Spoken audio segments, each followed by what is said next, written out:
Hello mga fanatic, update lang tayo. If naka-remember mo, ito yung post natin, di ba? Ito, lumabas sa 3D, di ba? 275. Yung kahapon, 734. Ito sabi ko nga itong 327, mag-get to. Ito yan. Yung eskalera, walang iya. 437 at saka 211. Anyway, move on tayo. Okay? Kasi pag hindi tayo nag-move on, wala tayong makukuha.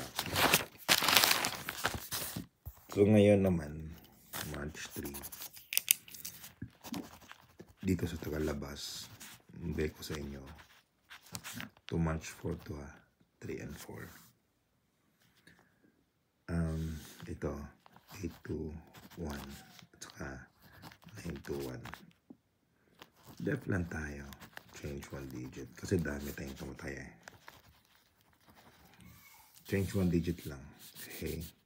821 o 921. O pwedeng hindi. At saka merong eskalera pa rin na dadating. Okay. Ewan ko kung anong eskalera yan.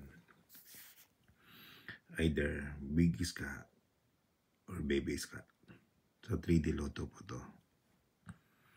Okay. 3D Lotto. March 3 ngayon. Ang overdue is March 4. Okay. So, kindly share itong video na to sa ibang Facebook page, Facebook group. Sa mga kilala nyo para mas lalo akong gaganahan na mag-video dito, magbigay ng hearing guide dito sa inyo, sa Tagalabas.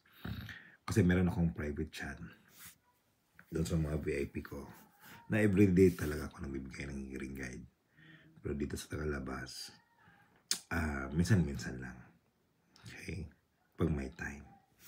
Eskalera, pwedeng baby numbers o big numbers. New pa to ha.